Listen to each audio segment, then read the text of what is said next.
José Rivelino Moreno Valle, conocido artísticamente como Rivelino.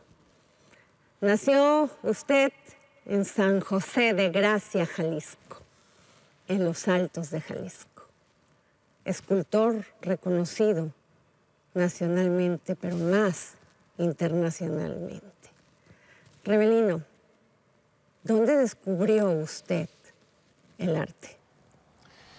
Hola Adriana, qué gusto estar aquí contigo hoy. Pues mira, es una fortuna haber sido un niño de esos a los que no le dijeron no cuando rayaba las paredes, cuando hacía figuritas con masa o plastilinas. Entonces fue un crecimiento casi natural y un seguimiento el de hacer cosas con las manos. No como un artista, pero sí como alguien que podía inventar cosas a partir de materia y transformación con las manos. El relieve. ¿El relieve qué es para el Rivelino? ¿Qué siente? Es una parte muy importante de mi vida y de mi carrera. Yo soy un artista que le ha dedicado la mayor parte de su cuerpo de obra a la investigación de las posibilidades estéticas y físicas del relieve. El relieve siempre se ha tomado como parte de la escultura y me parece que merece ser una disciplina independiente. Es tan cotidiano el relieve para los seres humanos que no nos damos cuenta de su importancia. Por ejemplo, una moneda es un relieve. Nosotros somos un relieve sobre el piso. Todos los edificios están llenos de relieve. La propia ropa tiene relieve. Y en la historia del arte siempre ha estado muy acompañada del relieve también. Entonces yo decidí hacer como escultor toda una exploración para ver qué posibilidades tiene hoy el relieve de comunicación estética y de forma con el público. 20 años haciendo relieves, 25 casi, perdón.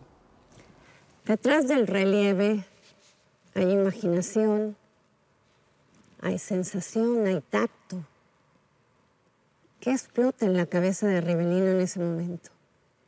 ¿Qué se imagina Rivelino?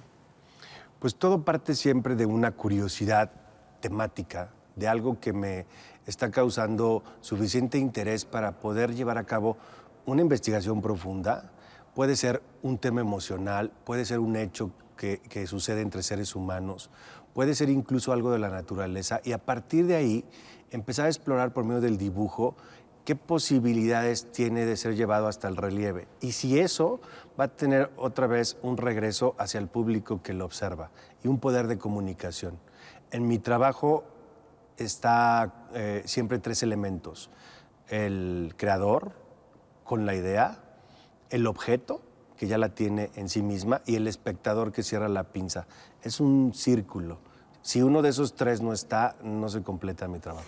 Usted es un artista muy estudioso, casi diría que científico. Pero ¿ha hecho alguna obra donde la emoción le gane en ese momento? ¿Donde no hay estudio detrás más que su sentimiento? Al final de cuentas, todas tienen ese momento espontáneo de conclusión en donde la forma se decide en un segundo, si va a ser mucho mayor volumetría, si es plano, si es liso, si es brillante. Eso también está ligado a la investigación, porque al final como seres sensoriales tenemos que comunicarnos con todos los sentidos a través de una obra y la emoción siempre entra en primer lugar antes que la razón. En mi trabajo por lo menos es así. Nuestros silencios la llevó usted a través de todo el mundo. ¿Por qué? Siempre tenemos graves problemas de comunicación los seres humanos, sobre todo cuando otros tratan de imponerse para que unos más no digan lo que piensan, o no digan cómo se sienten, o no digan lo que les está pasando. Y desde siempre me llamó la atención la falta de atención sobre ciertos grupos humanos. Así como existe la falta de libertad de expresión, también existe la represión, autorrepresión, la autocensura. Y me parecía que una de las grandes responsabilidades que tiene el artista es llevar estos temas a la vía pública, sin tickets, sin entradas, sin costo por boleto, sin horario, también sin puertas. En la vía pública discutir los temas como la libertad de expresión o la autocensura era imperante en 2008, 2010, 2015 y hoy mismo. Entonces, esa fue, digamos, la motivación para hacer esta exposición monumental de 10 piezas con la boca cubierta que recorrieron grandes espacios públicos de Europa, Estados Unidos y en la Ciudad de México. ¿Usted cree que la autocensura muchas veces se debe a la falta de preparación, de educación, de ignorancia? Muchas veces se debe al miedo. El miedo. El miedo te lleva a no decir cómo te sientes o cómo te gustaría ser tratado o cómo te mereces ser tratado. Porque en algunos países, si decimos exactamente cómo nos sentimos o qué no nos gusta, puede haber una represalia. Eso en la parte pública, en la parte social, en la parte masiva. Pero en la parte íntima, en la que nos relacionamos uno con otro, también el miedo toma un gran porcentaje de que no digas cómo te sientes. Y aunque no tengas todos los estudios del mundo, siempre puedes decir no a tiempo. Y decir no a tiempo es poder manifestar lo que tú piensas y cómo te sientes. En un mundo como el que tenemos o en un México como el que tenemos, que a veces decir mucho es no decir nada, sobre todo en la política, ¿usted se ha censurado? No. Yo, como artista, trato siempre de trabajar para poder resumir un cúmulo de experiencias en una sola obra que pueda manifestar cómo veo la sociedad y cómo me siento yo ante determinados hechos. Y como persona, pues la verdad, cualquiera que me pregunte lo que sea, yo siempre respondo lo que pienso. Y esa ha sido una de las grandes problemáticas a veces de mi vida, decir exactamente lo que pienso. En el mundo cultural. En el mundo cultural, en el mundo político y social, porque pues somos entes culturales completos, ¿no? Yo cuando hago mis exposiciones en la vía pública, pues son una especie de artivismo, es una especie de exposición de protesta en el que se dice algo muy claro sobre un tema en el que no estamos ni tan sanos, ni tan limpios, ni somos tan hábiles como sociedad. Y mi obra en el espacio público es una queja, es un grito sobre temas que nos están lacerando, sofocando algunas veces. ¿A eso se le llamaría democratizar el arte? No, yo más bien pienso que es una voz de un artista que le da cuerpo a un sentir general y que luego ya en la vía pública tengo coautores que me ayudan a que esa voz se amplifique.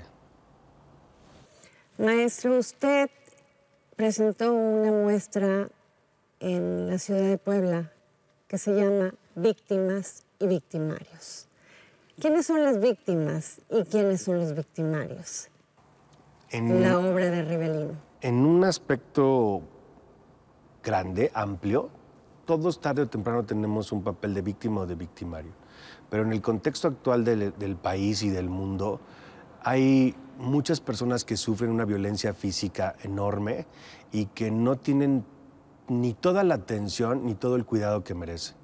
Esta exposición, que se llama Víctimas y Victimarios, está compuesta de 100 vasijas de barro que fueron torneadas por distintos alfareros y cuando estaban aún frescas, estas vasijas tienen entre 40 y 70 centímetros de altura. Aún frescas las pusimos enfrente de una cámara de cine y fueron agredidas y violentadas con las mismas armas con las que se agrede, mata y violenta a la mayor cantidad de seres humanos en el mundo. Navajas, cuerdas, golpes. El puño humano sigue siendo una de las armas principales para agredir el cuerpo humano de otro o el propio. Y todas estas marcas fueron registradas en las vasijas. Así se secaron y se cocieron en un horno y estas piezas fueron colocadas en una exposición en bases de distintas alturas, donde el espectador recorre la sala y ve todas estas agresiones al mismo tiempo que hay una imagen gigante en una pared donde tú vas viendo el proceso de agresión de cada una de las piezas. el artista recurre, en mi caso, a otro tipo de caminos para sensibilizar al espectador sobre la importancia de estas marcas que a veces no puedes ver porque tienen una blusa encima o un pantalón o porque tienen un sombrero o mucho maquillaje, pero que ahí están. O porque simplemente estas marcas están escondidas durante semanas o meses hasta que desaparezcan y luego aparentemente ya no están de manera física, pero el registro mental de ese dolor y de esa agresión sigue ahí. En las vasijas es muy notorio. Y hubo una gran conexión con el público. ¿Cuál es el dolor más permanente? ¿El físico o el emocional, el espiritual? El emocional no se va nunca.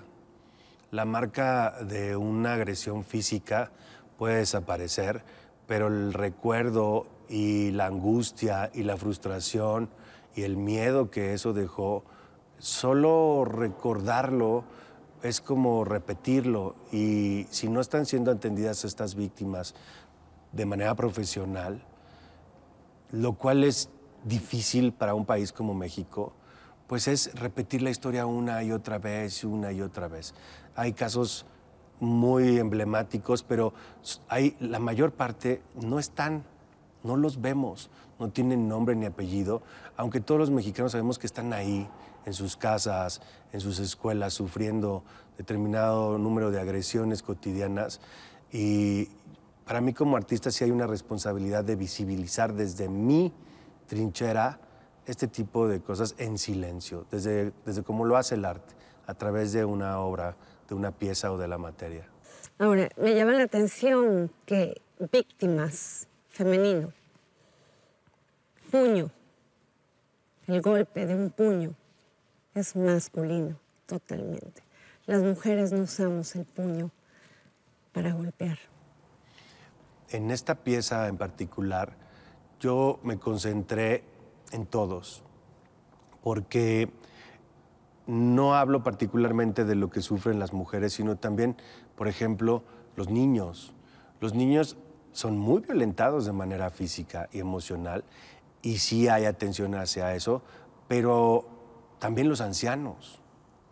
Hay una enorme violencia física sobre los ancianos y a veces infligida por los propios familiares. Agresiones constantes porque no se pueden defender.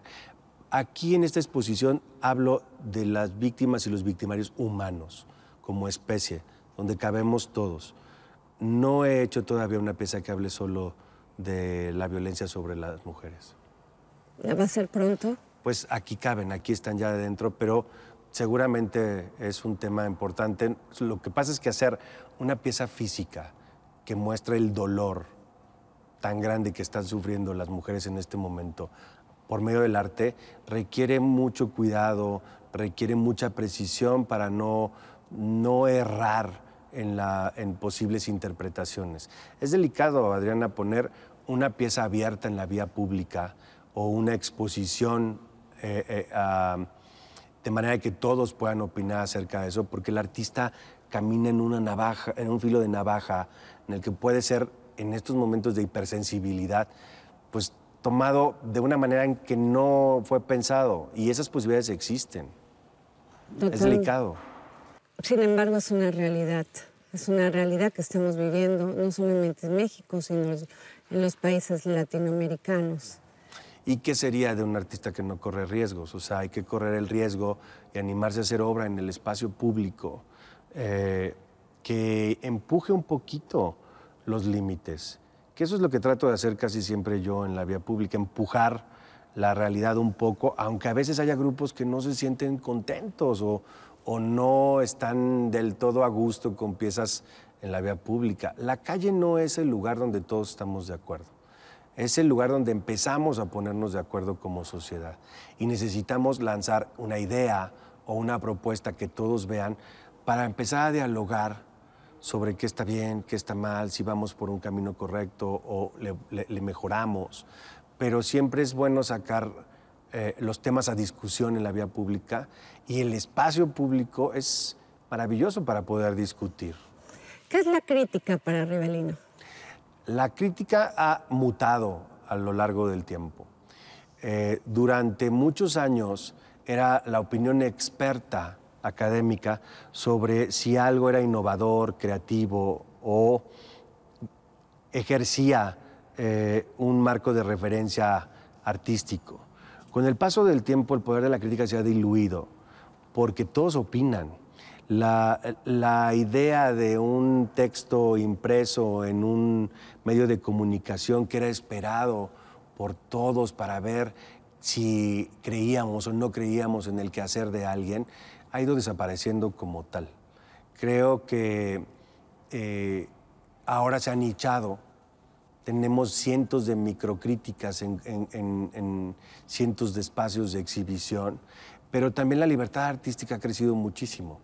Es muy complicado ahora decirle a un artista que no debe de hacer A o que debe de hacer B. Yo creo que siempre va a haber una opinión experta, pero más basada en la historia, en lo que la historia ha dejado y ver si alguien se repite o copia o trata de explotar algo que ya está suficientemente visto. Pero la crítica se ha diluido con el paso del tiempo aquí en el mundo. ¿Todo el mundo podemos hacer arte? Sí, pienso que sí, solamente que necesita tiempo. Necesita tiempo y dedicación, porque el arte no solamente es un objeto, es un lenguaje, es como aprender un idioma. Es una serie de códigos y de símbolos que aprendes a vertir en una obra o en la materia y vas haciendo un lenguaje específico que tú quieres que alguien más descifre y entienda. Y esos códigos pues son muchas veces propios de un grupo o de un sector que como un lenguaje vas aprendiendo a descifrar, pero también está el lenguaje de la estética. El arte no solo es belleza, no solo es materia, también hay toda una serie de laberintos mentales que recorrer, que es lo que nos gusta a los seres humanos, investigar y ver más allá de lo evidente. Es usted un escultor, un artista muy disciplinado. ¿Cómo es su día? Tengo horarios fijos, soy muy obsesivo, me gusta la disciplina y el orden. Para conmigo mismo y para con la gente que me rodea, hacer arte es una tarea delicada. Tiene una parte muy física, muy dura, muy de fuerza. Hacer barro, amasarlo, mezclarlo, golpearlo para que adquiera cierta forma. Pero tiene otra parte de pesar químicos, de precisión y una parte peligrosa de fuego, de chispas, de ácido, de humo, en el que hay que tener cierto orden para que no ocurra un accidente. Yo empiezo todos los días muy temprano, leo los periódicos, la parte cultural, para ver qué está pasando y hacia dónde se mueve el mundo del arte, quién está proponiendo qué en distintas partes del mundo. Luego de allí voy al taller y en el taller empiezo a organizar o los proyectos que están realizándose en ese momento de manera física, y luego hay una parte que todo el tiempo está de investigación para proyectos de largo plazo en la vía pública, y eso puede durar de 9 de la mañana a 8, 10, 11 de la noche, y luego el regreso para tratar de estabilizar todas esas emociones que como estas bolitas de nieve que se agitan y se mueven y que luego en la noche bajan otra vez hasta el suelo y se estabiliza emocionalmente uno. Es una montaña rusa constante, Adriana. ¿Logra usted descansar? No, Me esfuerzo. No su cuerpo, su alma. Me esfuerzo por descansar. Mucho tiempo dije que no entendía el concepto de descanso. Durante muchos años en mi vida no sabía muy bien a qué se referían. Era incansable. Pero ahora cada día lo entiendo más. Hay que descansar para poder dar lo mejor que puedes, el mayor tiempo que puedes, como persona y como artista. Hemos visto pintores que han tenido una gran relevancia. Han sido pintores muy galardonados. Con los años los vemos que venden sus pinturas por 5 pesos. ¿A qué se debe? Y yo también le quiero preguntar, ¿Qué es el coleccionismo en México? La fortuna o desventura de un artista a nivel económico depende de muchas variables. Los artistas no somos los mismos cuando teníamos 15, a cuando tenemos 25, 50, 60 o 70. Como ningún ser humano es igual emocionalmente. A veces tienes el ánimo para poder producir un cierto número de obras y a veces no. A veces eres enormemente creativo y fructífero y a veces no. Y eso siempre el precio de una obra, pues siempre va en relación al coleccionismo. Vamos a juntar las dos respuestas. Al coleccionismo que tenga tu obra.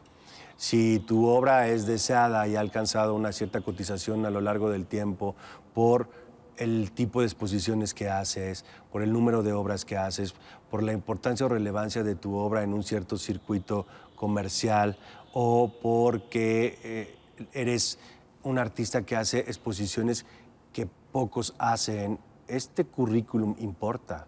De dónde, qué, cuándo y cómo ha sido realizada tu obra, es un peso que va adquiriendo de manera académica, intelectual y económica el trabajo. Y el coleccionismo en México es una pregunta interesante, Adriana, porque es un coleccionismo vasto, el de México.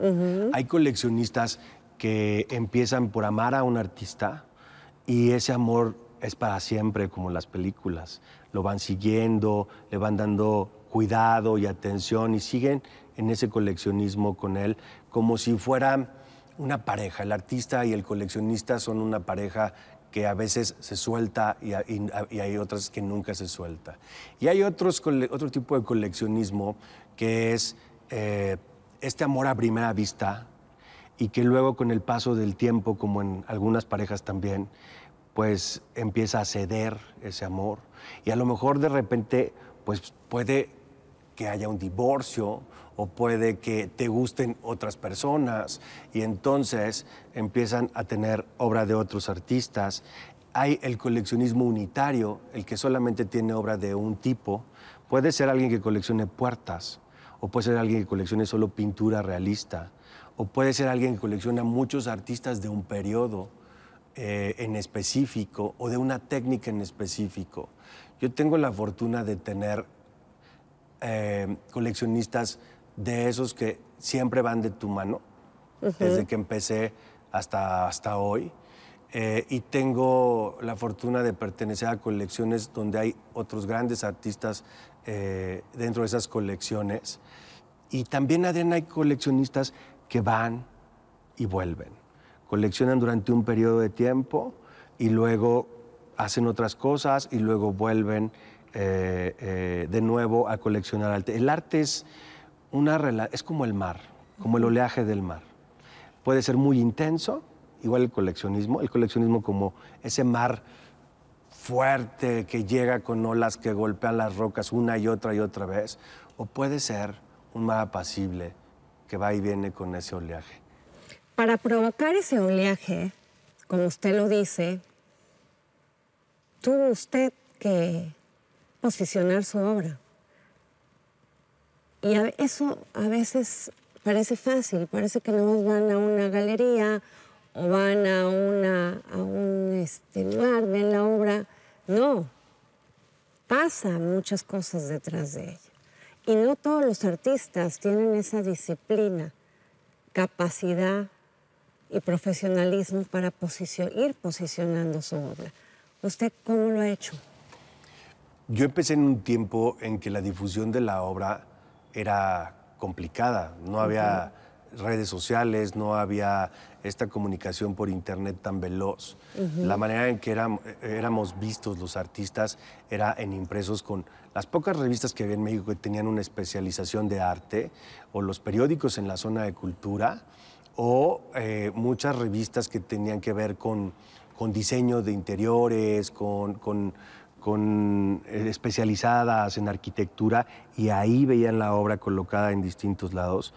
Pero siempre nace todo a partir de un contacto emocional entre el espectador y la obra. El artista no importa en ese momento. Si hay un clic entre la obra y el espectador, ahí se crea un vínculo que se puede ir haciendo muy grande o disolverse.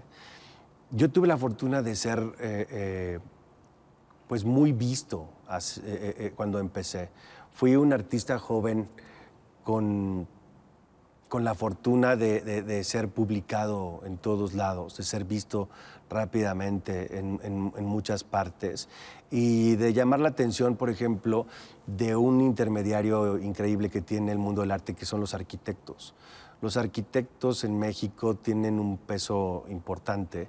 Siempre ha habido, como en el caso de Barragán, que tenía a Matías o a Chucho Reyes, ha habido un vínculo entre arquitectos y artistas que eso permitía también una difusión potente. Son dos eslabones fuertes que a veces trabajan vinculados y eso hace que tu trabajo adquiera pues, mayor o menor relevancia, ¿no? La difusión y el vínculo con los medios. Como gran artista, es usted un gran observador. Cuando entra a una casa por una invitación o algo, observa todo. ¿Lo llega a criticar como condición humana? Sí, o sea, yo soy como un escáner mezclado con un sonar, ¿no? No es nada más una casa, todo. Cuando estoy en la calle, en un mercado, en donde sea, yo es como pasar la mirada y ir recorriendo cada objeto, cada volumen, para ver qué llama mi atención, qué es distinto. Siempre estoy en una evaluación estética de la vida, de la materia, de las palabras. Yo vivo en un traje parecido al de un buzo, para estar sumergido todo el tiempo en un tema sensible, en un tema estético. Vivo de manera estética todo el tiempo. El silencio, maestro Rivellino, ¿qué es para usted? Porque puede estar con mucha gente y estar en silencio, o con muchas personas y no escucharlas, o puede estar con una, o que es usted mismo, y sentir ruido también. El silencio tiene muchas interpretaciones. A mí me gusta la del silencio como un espacio de belleza. Es un espacio para estar contigo mismo. No me explicaría gran parte de mi vida sin el tema del silencio.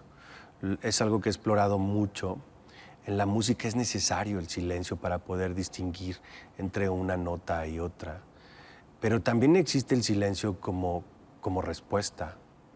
No hay una mejor respuesta a veces que el silencio, el no decir nada, que no es lo mismo que vacío, es distinto. El silencio tiene un peso específico, pero también el silencio puede ser una forma del dolor. El silencio tiene muchas aristas y muchas partes por donde ser enfocado. Hay silencios que lastiman. Vivimos esperando que alguien dé respuesta a algo durante años, décadas, sexenios, por decirle un espacio de tiempo específico, y no llegan las respuestas nunca. Es un silencio doloroso. Y hay veces en donde tú a veces preferirías que alguien no siguiera, ¿no? Que no hablara más y que tuviera un espacio de silencio. El silencio también puede ser una cosa muy inteligente, saber cuándo no decir algo. También es importante, ¿no? Maestro, su obra, ¿usted cómo la clasificaría? ¿Femenina o masculina? He tenido vaivenes. Hubo mucho tiempo en que en finales de los 90 decían que era una obra muy enfocada a lo femenino, que exploraba mucho lo femenino. Y luego, ahora, últimamente, los espectadores o el coleccionismo me dicen que es una obra muy masculina. Yo eso lo ligo a las emociones que pasa un artista.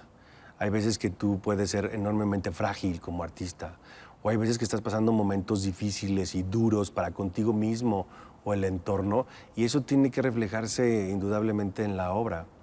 Pero yo sí hablo mucho de todo lo femenino en mi obra. Mi obra gran parte de ella está dedicado a las formas y a la sensibilidad femenina.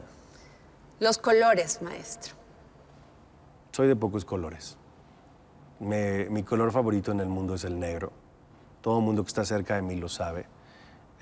Y no el negro como luto, aunque yo crecí en un lugar donde los lutos son muy largos, a veces hasta de 1 año para los muertos.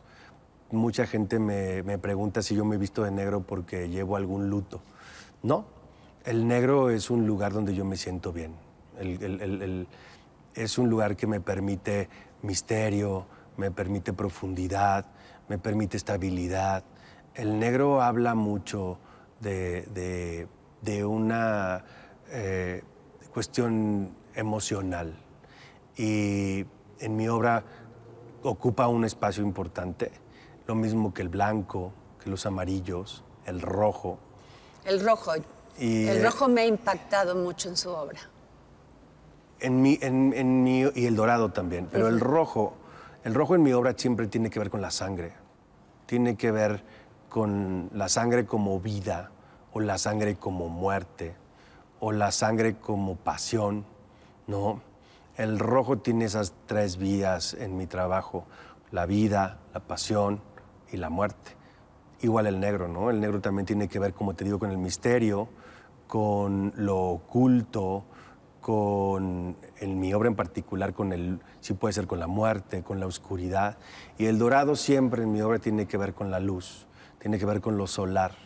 No tiene que ver con lo económico, con lo financiero, como el oro, como moneda, sino todo lo dorado en mi obra tiene que ver con el sol.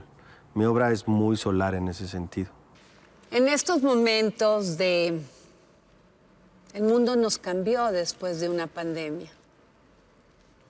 Incluso nos regresó a lo básico, pero también nos regresó a hablar por medio de un aparato. Ya no hablamos de frente, ya no nos decimos las cosas de frente. ¿Cómo siente usted que ha cambiado el arte después de 2 años de pandemia, donde nos descubrimos a sí mismos y no nos gustamos? El mundo del arte y el sector del arte ha sufrido muchísimo por la falta de contacto físico. Las obras necesitan contacto físico, presencia física la mayor parte de las veces. O sea, tú sí puedes ir al Museo del Louvre, entrar y ver la Mona Lisa ahora con un pastel hace poco encima. Y la Mona Lisa la conocemos muy bien, pero las obras nuevas, las propuestas nuevas necesitan presencia física. Yo creo que esta manera digital de convivir nos facilita muchas cosas de agenda, nos facilitan muchas cosas de horario. Pero yo sigo siendo de los que llama sin avisar por teléfono, a la vieja usanza, y irrumpir en algún momento. Pero la gente a veces ahora se ofende si le llamas por teléfono sin avisar. Tienes que pedir permiso primero por mensaje, ¿te puedo llamar? ¿Te acuerdas aquellos bellos momentos en los que, qué bueno que me llamas, justo estaba sintiendo que, o estaba pasando, estas cosas de la impronta humana, del sin planear tanto, son necesarias. Necesitamos convivir como seres humanos, no como máquinas programadas exactas. Y el arte necesita de ese tipo de sensibilidad, de una apertura para llegar y sea un encuentro que no está planeado frente a un objeto o a una propuesta de un artista. Ahora que hay artistas de todo tipo de sensibilidades, hay artistas para cada situación casi, ¿no? Ahora que tenemos los artistas tanta competencia digital, tú tecleas aves, bronce, India, noche en tu teléfono y te aparecen 2000 opciones de artistas de cualquier idioma. Nunca habíamos tenido tanta competencia los artistas como hoy en día. Por eso sigue siendo un desafío ser artista. Y yo creo que el contacto físico es muy importante para ser artista. No sé si le gusta los que se llamaron los impresionistas, pero me llama la atención esto que usted dice. Todas sus pinturas van con esos esquemas de comunicación, de estar cerca, de tocarse, de sentirse. Yo sí necesito al ser humano cerca de mí. Mi obra necesita al ser humano cerca. Yo trabajo para comunicar ideas. El arte yo lo entiendo como una forma de pensamiento. Y ese pensamiento tiene que ser transmitido por medio de una obra que sensibilice y cree un puente por medio de las emociones hacia el pensamiento y la reflexión. No soy el tipo de artista que si le entienden o no le entienden, le vale. A mí sí me importa el espectador y el crear un objeto sensible que comunique algo que a veces es urgente que el otro se entere. O sea, es estos dos botecitos con una cuerda estirada, donde el artista habla por aquí y la cuerda es la obra y el espectador es el otro lado que escucha. Esto de la obra sin que importe el que el otro escuche es como si le cortaras, estuviera solo la cuerda con un bote en este sistema de comunicación que te digo. Es un poco raro, ¿no? Maestro, pero y con base en esto, ¿cómo ha cambiado el mundo del arte desde que usted inició hasta este momento? Cuando en los 90s, por ejemplo, era un mundo muy distinto al de hoy. O sea, era un mundo mucho más dogmático, donde había vacas sagradas que te decían qué estaba bien hacer y qué no estaba bien hacer, donde todos iban hacia una forma de hacer arte única y que eso era casi piramidal. Lo que dice fulano, lo que dice sutano es la única forma de ser artista. O sea, hay países completos en los que solo puede ser conceptual. No cabe la posibilidad de ser un artista, no sé, hiperrealista, o de ser un artista que retrate animales. No, solo tiene que ser críptico y tiene que ser muy conceptual para poder ser artista. Estos países la pasan mal porque, imagínate tú, por ejemplo, un país como México, de 130 millones de habitantes, con una sola manera de hacer arte. Es ridículo. Claro. Y con tantas culturas en una misma. Y tantas sensibilidades. Hace 30 años había casi formas dictatoriales de esta es la manera de ser un artista. Si no estás dentro de esta estética, dentro de este grupo, dentro de esta manera de pensar, ni creas que vas a poder formar parte de la propuesta artística. Ahora México se ha ensanchado, se ha diversificado. Ahora que todos luchamos por la diversidad, también el arte ha luchado por la diversidad para no ser monolíticos en la manera de hacer sentir o de ver el arte de un país. Hay artistas de todo tipo explorando todo tipo de dimensiones sensibles y temáticas para todo tipo de públicos. Hemos ganado mucho como país en el arte, Adriana. Pero a usted le toca derribar muchas barreras, porque había grupos de pintores por estado, en especial los oaxaqueños, en especial también pues los jaliscienses, los fulanos. A usted le toca regios. Derribar esto e imponerse con estas obras monumentales, ocupando espacios públicos, porque eso no se atrevía cualquiera. Es que el mundo del arte, cuando sale a la vía pública, se caen las élites, se caen las cadenas, se caen los muros. Ahí está, bueno, sí, hay un golpeteo siempre, porque el arte público es difícil, no cualquiera le puede entrar.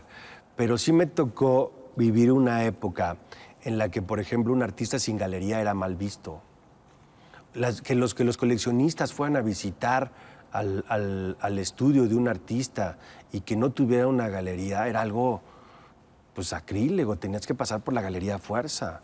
O un artista exitoso sin museos en el mercado o en el conocimiento de su trabajo, que no pasara por una reglamentación de primero A, luego B y luego C, era algo que no podía ocurrir. Ahora vivimos en un mundo mucho más libre, donde el artista puede hacer lo que quiere hacer con lo que piensa y llevárselo a quien quiere sin que esto rompa ninguna sensibilidad frágil, ¿no?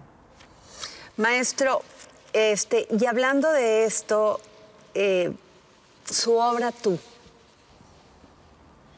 que ya hemos hablado anteriormente de ella, pero son dos dedos conectándose. ¿Qué pensó Rivelino en ese momento? No puede haber un símbolo más emblemático, de los más emblemáticos que existen, que el señalar. Un dedo señalando es algo que pocos humanos podemos evitar atender, pero dos dedos señalándose mutuamente, uno al otro, frente a frente, es algo pues prácticamente ineludible. ¿Qué se dicen estos dos? ¿Qué se señalan estos dos? Para que tú tengas una noción de si una seña es positiva o negativa, necesitas un rasgo facial, un ceño fruncido o una sonrisa para saber si es negativo o positivo. Pero si no existe un rostro, o dos rostros en este caso, y solamente están los dedos enfrentados, necesitas saber de qué se trata esa seña.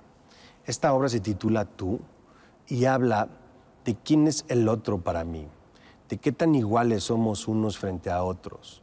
Ella frente a mí como hombre, o yo frente a otro hombre, o un niño frente a un anciano, o igualdad de grupos. Necesitamos llevar a discusión estos temas y esta pieza tiene un espacio vacío entre esos dos dedos que el espectador ocupa y decide qué pasa entre estos dos dedos.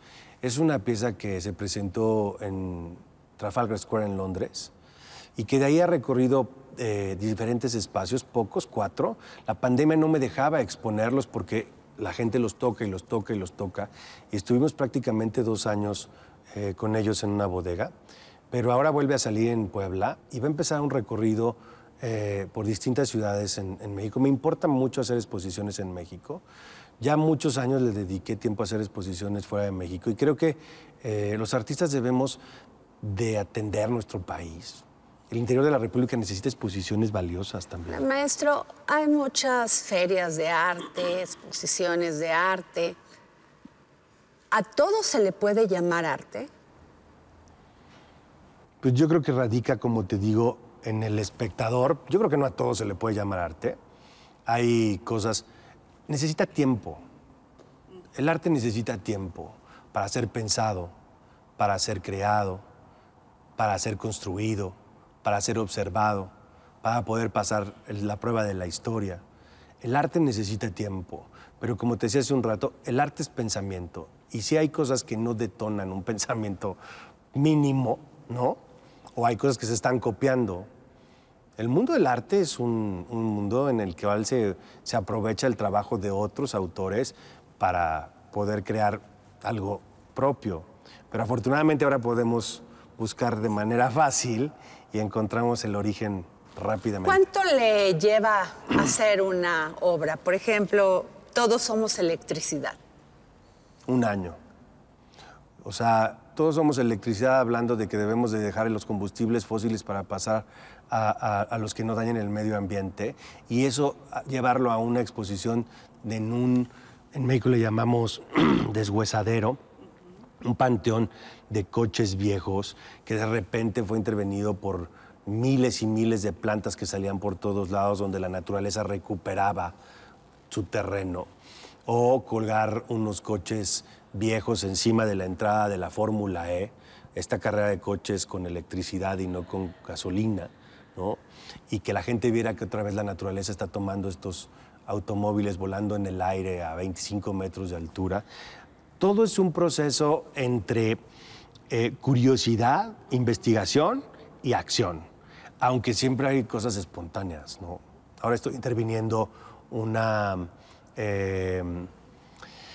le llaman trompo, que son estas máquinas que llevan concreto fresco a las construcciones, donde en los Altos de Jalisco hay una que se volteó y que quedó ahí deshecha, y yo ahora la voy a intervenir en medio de los agaves, ¿no?